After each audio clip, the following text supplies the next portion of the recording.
বহু বছর ধরে আপনি হয়তো আপনার বীর্যকে নষ্ট করে চলেছেন, আর এভাবে আপনি আপনার লাইফের অনেকটা পাওয়ার ওয়েস্ট করে ফেলেছেন। মানব শরীরে ব্লাডের থেকেও অনেক তাড়াতাড়ি বীর্য উৎপন্ন হয়। মানুষের টেস্টিকলস মানে লিঙ্গের নিচে যে অন্ডকোষ থাকে সেটা ইয়ং এজে কুইকলি প্রসেস করতে থাকার কারণে বীর্য এত কুইকলি উৎপন্ন হয়। আর বয়স বাড়ার সঙ্গে সঙ্গে এই টেস্টিকলসের সেলসগুলিও শেষ হতে থাকে, আর কিছু বছর পর এই টেস্টিকলস অনেক কম মাত্রায় বীর্য তৈরি করে অথবা তৈরি করতে পারেই না। বয়স্ক মানুষের একসময় সমস্ত সেলসগুলি নষ্ট হতে শুরু করে এবং তাদের শরীরে বীর্য প্রোডাকশন বন্ধ হয়ে যায়। একজন পুরুষের শরীর থেকে যখন বীর্য বাইরে বেরিয়ে আসে তখন শরীরের ভেতর একটা অদ্ভুত ফিলিংস হতে থাকে, যেটাকে সকলে এনজয়মেন্ট বলে মনে করে। আর একবার বেরিয়ে যাওয়া বীর্যে প্রায় 12,506 ক্যালোরির সমান পাওয়ার থাকে। এই কারণে আপনার শরীর থেকে নির্গত বীর্য স্টিকি হয়ে থাকে। কিন্তু অদ্ভুত বিষয় হলো, আপনি এতটা পরিমাণ পাওয়ারকে এক ঝটকায় বাইরে বের করে নষ্ট করে ফেলতে দুবারও ভাবেন না। কথায় আছে সৎসঙ্গে স্বর্গবাস আর অসৎসঙ্গে নরকবাস। এই কথাটা আপনি হয়তো অবশ্যই স্কুল, কলেজ বা বাড়িতে আপনার গুরুজনদের কাছে শুনেছেন। অনেকে পুরোপুরি ইয়ং এজে পা দেওয়ার আগেই খারাপ সঙ্গের কবলে পড়ে যায়। যে বয়সে আপনার পড়াশোনা করা উচিত সেই বয়সে আপনি নীল ভিডিও আর হস্তমৈথুনের অ্যাডিকশানে অ্যাডিক্টেড হয়ে নিজের বডির সঙ্গে সঙ্গে ফিউচারকেও নষ্ট করে ফেলেন। আর যতদিনে আপনি ব্রহ্মচর্যের সঠিক মানে এবং বীর্যর আসল ভ্যালুকে বুঝতে পারেন, ততদিনে হয়তো আপনি প্রচুর পরিমাণ বীর্যকে অলরেডি নষ্ট করে ফেলেছেন। কিন্তু এখন প্রশ্ন হলো যে টিনেজ থেকে এখন পর্যন্ত ভেস্ট করে ফেলা সেই পাওয়ারকে, সেই বীর্যকে রিকভার করতে হলে আপনি কি করবেন? তাই আজকের এই ভিডিওতে এই টপিক সম্পর্কে আপনাদের সঙ্গে ডিসকাস করতে চলেছি, যার মাধ্যমে আপনি আপনার হারিয়ে ফেলা পাওয়ার এবং বীর্যকে রিকভার করতে পারবেন। সো ভিডিওটা একদম শেষ পর্যন্ত অবশ্যই দেখুন। সো চলুন শুরু করা যাক। So number 1, weather.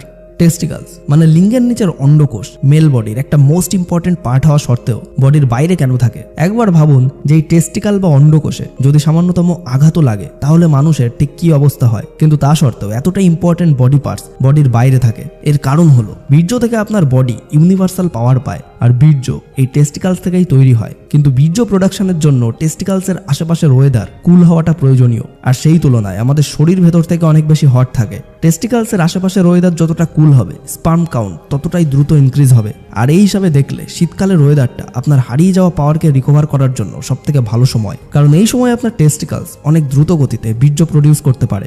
Number 2, diet. Next important বিষয়বস্তু হলো আপনার ডায়েট।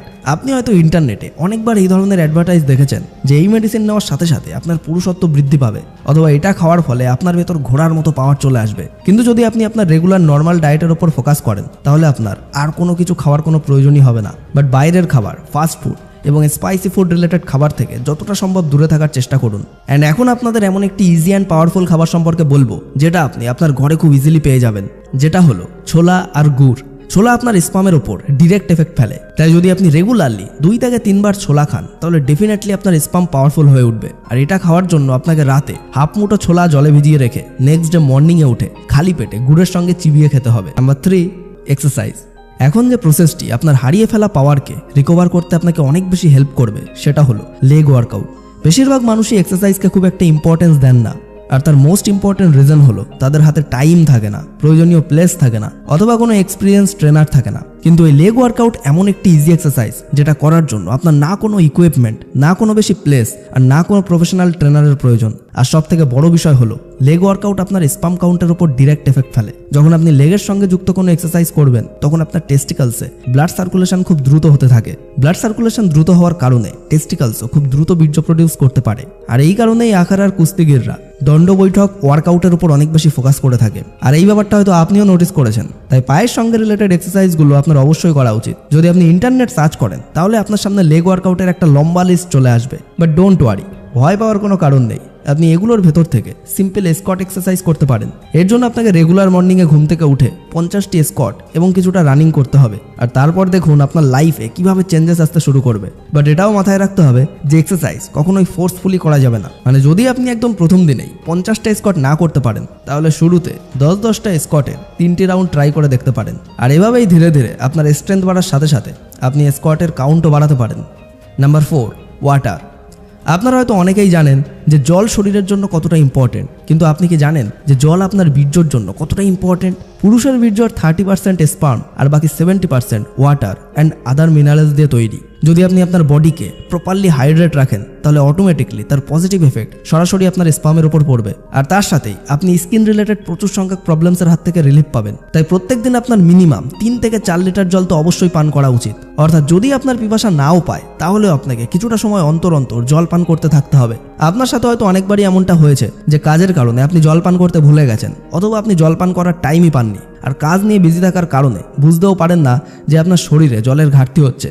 আর এই প্রবলেমেরও একটা ইজি সলিউশন আছে, আর সেটা হলো যদি আপনি টয়লেটে গিয়ে দেখেন যে আপনার ইউরিনের কালার জলের মতো ক্লিন, তাহলে এর মানে হলো আপনার বডি সঠিকভাবে হাইড্রেটেড রয়েছে। কিন্তু যদি আপনার ইউরিনের কালার হলুদ হয়ে যায় তাহলে বুঝতে হবে যে আপনার শরীরে জলের ঘাটতি আছে, কিন্তু সেটা আপনি বুঝতে পারছেন না। তাই এই প্রবলেম থেকে বাঁচার জন্য এবং বডিকে ঠিকমতো হাইড্রেট রাখার জন্য আপনি আপনার ডেস্কের পাশে জলের বোতল রাখতে পারেন। অ্যান্ড যাই হোক না কেন, এটা অবশ্যই খেয়াল রাখতে হবে যে আপনি সময় মতো জল পান করছেন কিনা।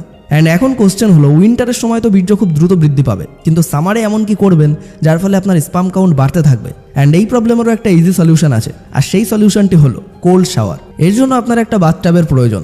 যদি আপনার কাছে বাথটাব না থাকে তাহলে আপনি ড্রাম অথবা ড্রাম রিলেটেড অন্য কোনো পাত্র ইউজ করতে পারেন, যার ভেতর আপনি ওয়াটার স্টোর করে রাখতে পারবেন। এবার বাথটাবে জল ভরার পর তার ভেতর আইস কিউব মানে বরফ ফেলে কিছু সময় রিল্যাক্স হয়ে তার ভেতর বসে থাকুন। এভাবে আপনি সামারে কোল্ড শাওয়ারও এনজয় করতে পারবেন, এবং আপনার টেস্টিক্যালসের আশেপাশে ওয়েদার কুল থাকার কারণে স্পাম প্রোডাকশন কুইকলি হতে থাকবে। And last but the most important point, এখনও পর্যন্ত যেটা অনেকবার ডিসকাস করা হয়েছে যে কিভাবে আপনি বীর্যর পাওয়ারকে বাড়িয়ে তুলতে পারবেন, কিন্তু এই সব কিছুর ভেতর আপনি যদি এই একটা বিষয়ের উপর ফোকাস না করেন তাহলে আপনার সমস্ত হার্ডওয়ার্ক ব্যর্থ হবে, আর সেটা হলো হস্তমৈথুন। এখনও পর্যন্ত এই ভিডিওতে যতগুলো টপিক সম্পর্কে ডিসকাস করা হয়েছে সেই সমস্ত কিছুর বেনিফিট আপনি তখনই পাবেন যখন আপনি হস্তমৈথুনকে আপনার জীবন থেকে লাইফ টাইমের জন্য একেবারে ছুড়ে ফেলে দেবেন। কিন্তু যদি আপনি প্রত্যেকদিন হস্তমৈথুন করে ভাবেন যে আপনার কাউন্ট লো হবে না, তাহলে সেটা হবে আপনার সবথেকে বড় ভুল। তাই যদি আপনিও আপনার এনার্জিকে প্রপারলি ইউজ করতে চান, যদি আপনি ব্রহ্মচর্যের পাওয়ার সম্পর্কে জানতে চান এবং কোনো ইম্পসিবল বিষয়কে পসিবল করে দেখাতে চান, তাহলে অবশ্যই আপনাকে হস্তমৈথুনকে ত্যাগ করে ব্রহ্মচর্যকে আপন করে নিতে হবে, কারণ বীর্যর প্রত্যেকটি ফোঁটা আপনার জন্য মোস্ট ভ্যালুয়েবল। তাই আজ এখন থেকেই হস্তমৈথুনকে নিজের লাইফ থেকে বাদ দিয়ে একটা নতুন সকালের সূচনা করুন।